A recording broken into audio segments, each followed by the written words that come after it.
نیا ٹیکس لگا، نہ تنخواہوں میں اضافہ ہوا، مالی سال 2020-21 کا وفاقی بجٹ آ گیا۔ شناختی کارڈ کے بغیر خریداری کی حد بڑھا کر 1 لاکھ روپے مقرر۔ آٹو رکشہ اور موٹر سائیکل پر ایڈوانس ٹیکس ختم۔ ڈبل کیبن گاڑی پر ٹیکس کی شرح عام گاڑیوں کے برابر کر دی گئی۔ درآمدی سگریٹ پر ڈیوٹی 65% سے بڑھا کر 100% مقرر۔ انرجی ڈرنکس پر ٹیکس 13% سے بڑھا کر 25% کر دیا گیا۔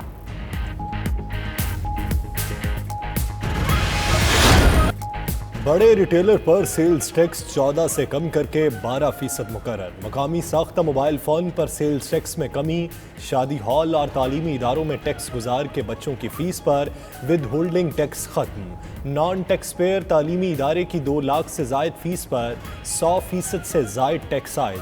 خام مال پر انکم ٹیکس کی شرح کم کر کے 2%، مشینری پر 1%، ہوٹل انڈسٹری پر ٹیکس 1.5% سے کم کر کے 0.5%، 200 سے زائد اشیاء پر کسٹم ڈیوٹی میں کمی۔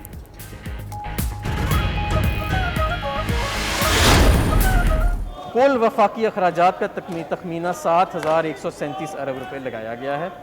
اس طرح بجٹ خسارہ 3,437 ارب روپے تک رہنے کی توقع ہے، جو کہ جی ڈی پی کا 7% بنتا ہے، اور پرائمری بیلنس -0.5% ہوگا۔ بجٹ کا حجم 7,137 ارب روپے، خسارہ 34 کھرب سے زائد کا ہوگا۔ وفاقی وزیر حماد اظہر کی بجٹ تقریر، کہا ٹیکس آمدن کا ہدف 6,317.9 ارب مقرر کیا گیا۔ قرضوں اور سود کی ادائیگی پر 3,235 ارب خرچ ہوں گے۔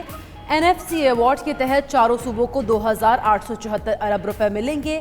دفاع کے لیے 12 کھرب 89 ارب روپے مختص۔ جی ڈی پی گروتھ کو 2.1% پر لانے کا ہدف مقرر۔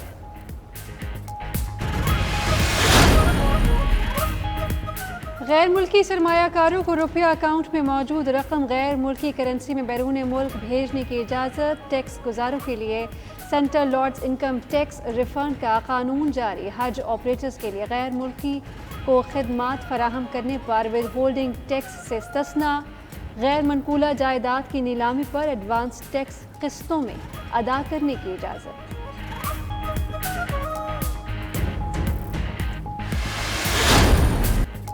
قومی اسمبلی کا بجٹ اجلاس، محدود تعداد میں ارکان کی شرکت۔ ایس او پیز کے تحت نشستیں فاصلے پر لگائی گئیں۔ وزیر اعظم، کئی وزراء اور ارکان شریک ہوئے۔ بجٹ تقریر کے دوران اپوزیشن کی ہنگامہ آرائی، جھوٹ جھوٹ کے نعرے لگائے، پلے کارڈز لہرائے۔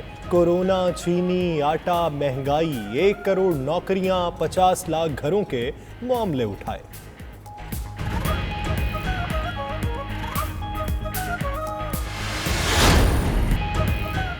پیپلز پارٹی نے بھی نئے مالی سال کے وفاقی بجٹ کو مسترد کر دیا۔ بلاول بھٹو کہتے ہیں حکومت نے مایوس کن بجٹ پیش کیا۔ بجٹ میں ملک کو درپیش خطرات کو اہمیت نہیں دی گئی۔ آئی ایم ایف کے بجٹ میں عوام کی بجائے امیروں کو ریلیف ملا۔ اپوزیشن جماعتیں بجٹ پر جلد اے پی سی بلائیں گی۔ نوید قمر کہتے ہیں حکومت نے سنگ دلی کا مظاہرہ کرتے ہوئے عوام کو کوئی ریلیف نہیں دیا۔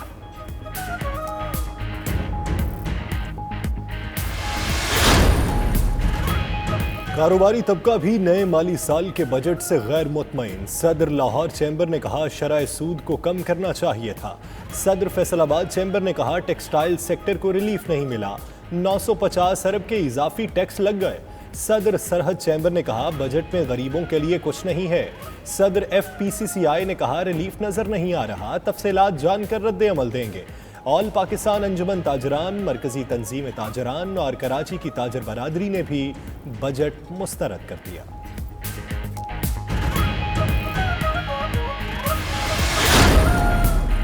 وزیر اعظم لاہور میں موجود، آج اہم مصروفیات ہوں گی۔ عمران خان آج پنجاب کابینہ کے خصوصی اجلاس کی صدارت کریں گے۔ آئندہ صوبائی بجٹ اور انسداد کورونا اقدامات پر بریفنگ دی جائے گی۔ وزراء کی کارکردگی بھی موضوع بحث ہوگی۔ وزیر اعظم سے گورنر اور وزیر اعلیٰ کی ملاقاتیں بھی ہوں گی۔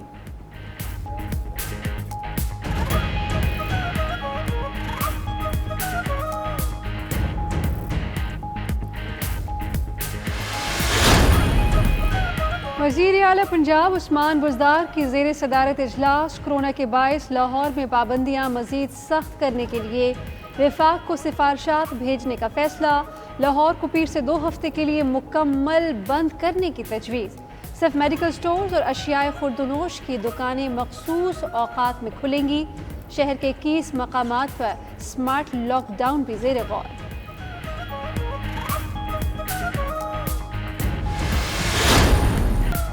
فیصل آباد، سرگودا، چنیوٹ اور دیگر علاقوں میں تیز ہواؤں کے ساتھ بارش، موسم خوشگوار ہو گیا۔ ڈیرہ اسماعیل خان اور خوشاب کے مختلف علاقوں میں ژالہ باری بھی ہوئی۔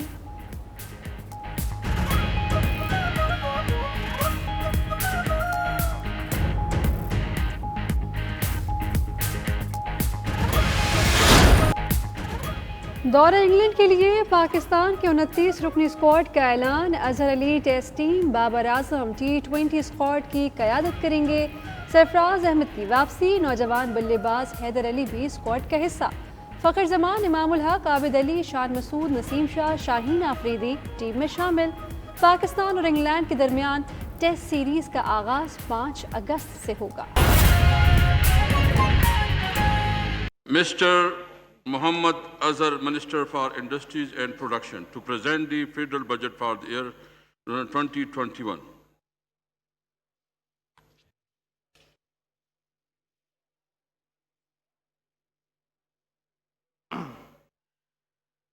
نحمدہ نصلی علی رسولہ الکریم، بسم اللہ الرحمن الرحیم۔ جناب اسپیکر، میں اپنی گزارشات کا آغاز اللہ تعالیٰ کے مقدس نام سے کر رہا ہوں، جو کہ بہت مہربان اور انتہائی رحم کرنے والا ہے۔ پاکستان تحریک انصاف کی حکومت کا دوسرا سالانہ بجٹ پیش کرنا میرے لیے بڑے اعزاز اور مسرت کی بات ہے۔ وزیر اعظم عمران خان کی مثالی قیادت میں اگست 2018 میں ایک نئے دور کا آغاز ہوا۔ ہم نے مشکل سفر سے ابتدا کی اور معیشت کی بحالی کے لیے اپنی کاوشیں شروع کی تاکہ میڈیم ٹرم میں معاشی استحکام اور شرح نمو میں بہتری لائی جا سکے۔ ہماری معاشی پالیسیوں کا مقصد اس وعدے کی تکمیل ہے جو ہم نے نیا پاکستان بنانے کے لیے عوام سے کر رکھا ہے۔ ہر گزرتے سال کے ساتھ ہم اس خواب کو حقیقت میں بدلنے کے قریب تر ہوتے جا رہے ہیں۔ جناب اسپیکر، گزشتہ 2 سالوں کے دوران ہمارے رہنما اصول رہے ہیں کہ کرپشن کا خاتمہ کیا جائے، سرکاری اداروں میں زیادہ شفافیت لائی جائے اور احتساب کا عمل جاری رکھا جائے، اور ہر سطح پر فیصلہ سازی کے عمل میں میرٹ پر عمل درآمد کیا جائے۔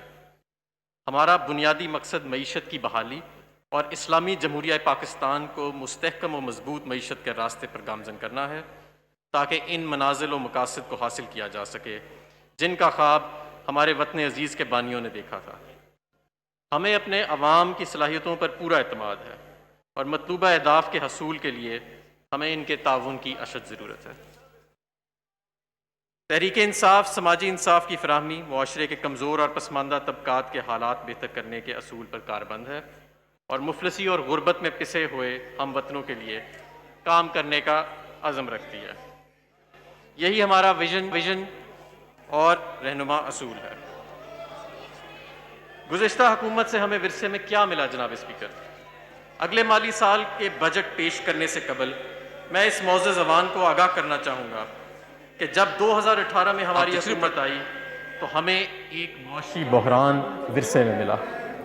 ایوان کے معزز اراکین کو یاد ہوگا کہ اس وقت ملکی قرض 5 سالوں میں دگنا ہو کر 31,000 روپے کی بلند ترین سطح تک پہنچ چکا تھا، جس پر سود کی رقم کی ادائیگی ناقابل برداشت ہو چکی تھی۔ جاری کھاتوں کا خسارہ یعنی کرنٹ اکاؤنٹ ڈیفیسٹ 20 ارب ڈالر کی بلند ترین سطح پر پہنچ چکا تھا۔ تجارتی خسارہ 32 ارب ڈالر کی حد تک پہنچ چکا تھا، جبکہ گزشتہ 5 سالوں میں ایکسپورٹس میں کوئی اضافہ نہیں ہوا۔ پاکستانی روپے کی قدر کو غیر حقیقی اور مصنوعی طریقے سے بلند سطح پر رکھا، جس سے ایکسپورٹس میں کمی اور امپورٹس میں اضافہ ہوا۔ اسٹیٹ بینک آف پاکستان کے زر مبادلہ کے ذخائر 18 ارب ڈالر سے گھٹ کر 10 ارب ڈالر سے کم رہ گئے تھے، جس کی وجہ سے ملک دیوالیہ ہونے کے قریب آ گیا تھا۔ بجٹ خسارہ 2300 ارب روپے کی بلند ترین سطح تک پہنچ چکا تھا۔ ناقص پالیسیوں اور بد انتظامی کے باعث بجلی کا گردشی قرضہ 485 ارب روپے کی ادائیگی کے باوجود 1200 ارب روپے کی انتہائی حد تک جا پہنچا تھا، جس کا بوجھ عوام پر ڈالا گیا۔ سرکاری اداروں کی تعمیر نو نہ ہونے سے ان کو 1300 ارب سے زائد کے نقصانات کا سامنا تھا۔